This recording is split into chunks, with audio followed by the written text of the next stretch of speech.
Stompy è il primo produttore di sistemi di protezione paracolpi per l'industria in Italia.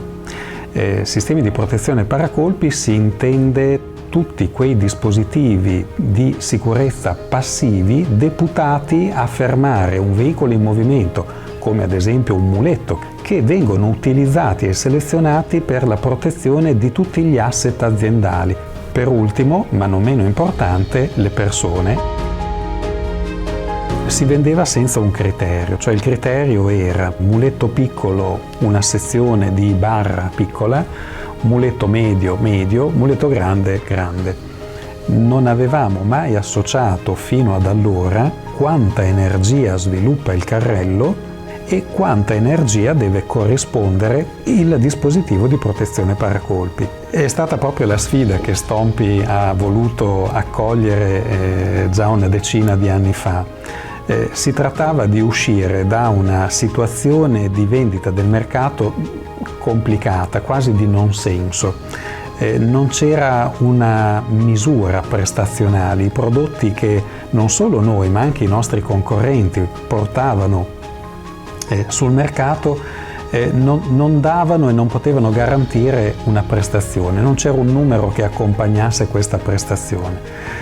Da lì è nato il contatto con Astra Research, con la quale abbiamo cominciato a studiare quale poteva essere il percorso migliore per poter assegnare una carta di identità ai nostri prodotti, cioè quale fosse la resistenza, quale fosse la dinamica dell'urto, comprendere meglio.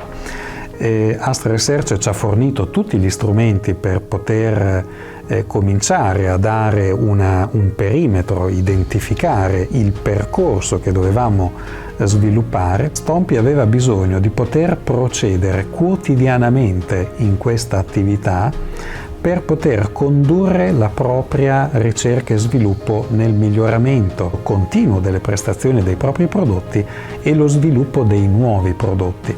Ecco perché abbiamo deciso di investire noi stessi realizzando il nostro proprio laboratorio interno.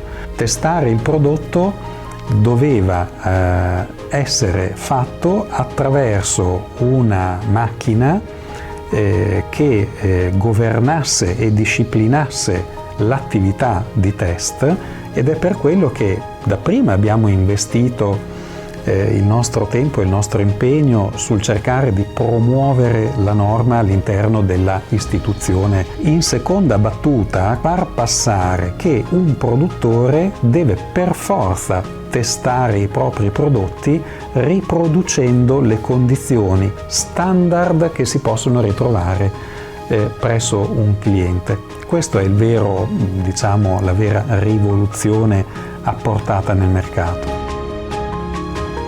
Quando ancora la normativa è in attesa di pubblicazione, noi disponiamo già della nostra macchina di test e siamo già in grado di anticipare ciò che la norma chiederà.